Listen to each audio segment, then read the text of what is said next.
What's up? It's your boy Reemus, and we're back with a superior code, a superior way of thinking, superior way of understanding life. And today we're going to be speaking about the fact that people like to live in a fantasy and they struggle to deal with reality. But we're going to talk about why they struggle to deal with reality. Because I'm someone who I have an ability, I believe, a gift that it seems that not many other people have to accept truth, even when it's uncomfortable. And actually, I go searching for it. And you might feel the same way if you're watching this. Maybe you don't. But I really do question stuff in real life with other people, and it's so interesting to see how much their mind resists the new pieces of information they'll get, how much they struggle with it, even if they agree with it in the end and they see that something actually makes sense that you're telling them, they still kind of have this resistance to accepting it, and they really do struggle. Now, this is the reason. The reason is because people have a system of thinking, they have a system of feeling, they have a system of beliefs. And this is really their code. This is why we call it the superior code, because we're just understanding the patterns of thinking, feeling, being that amount to positive superior results. They also have a code. It's not superior, but it also is a code. It's a pattern of being. Now, it's like a system that is made of many different parts. Everyone has this.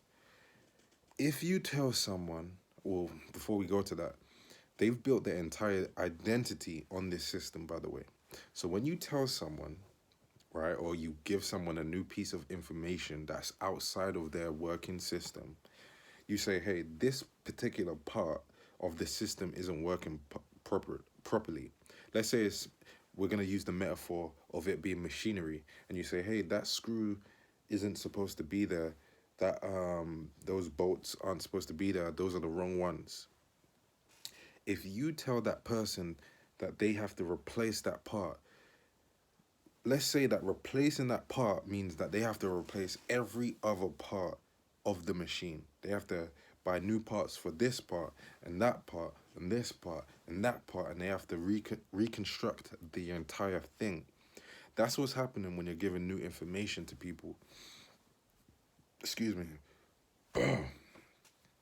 When you're giving new information to people, you're literally telling them that they have to replace this part, yeah, right?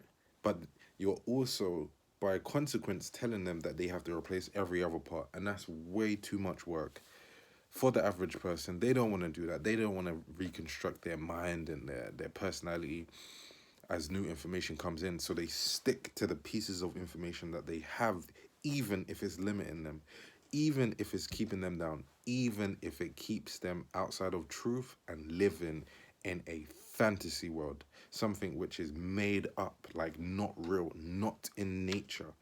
It's actually crazy. But if you give, like, let's say, for example, you tell people about the truth of human nature, especially in relationships, and you tell them how in their relationship they're actually going against nature. They might resist you at first, and then with your intellect and knowledge, they're gonna go, yeah, that's actually right. Then, despite the fact that they know it's right, they'll realize that, well, it doesn't matter if you're right, because no one else lives like that in in their reality in society. So no one else agrees with that. No one else lives like that. That's, you hear that a lot if you speak like this to people. So then, um, if they need, if in order for them to change how they approach relationships, it would actually mean they have to change how they do everything else.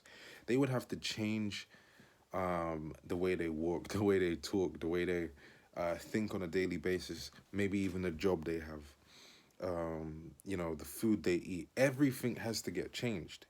Do you get what I'm saying? That's why, like, for example, when you do something, let's say people that do no fap, they often then speak about how other pieces of their life start to change. They start to do work more, or start to look at how they're eating and stuff. Because when you change one part, you just by its nature of doing that, you change everything else. But most people who, are not woke, who are not conscious, they're unconscious. That's how they operate in, and that's actually more comfortable to them. Like the fantasy is comfortable because it's just okay, just a pattern. Just give me the pattern. I don't want to think about it. I don't want to have to think about changing this and that, and then oh yeah, you're telling me that this way of doing things is better, but that means a whole lot of change. It might take me 2 years of struggle. No, no, no. I'd rather just stay in this fantasy world because it feels good. And this is was I can't really say it's a problem because it works for them. But if you are someone that doesn't want to be asleep, right?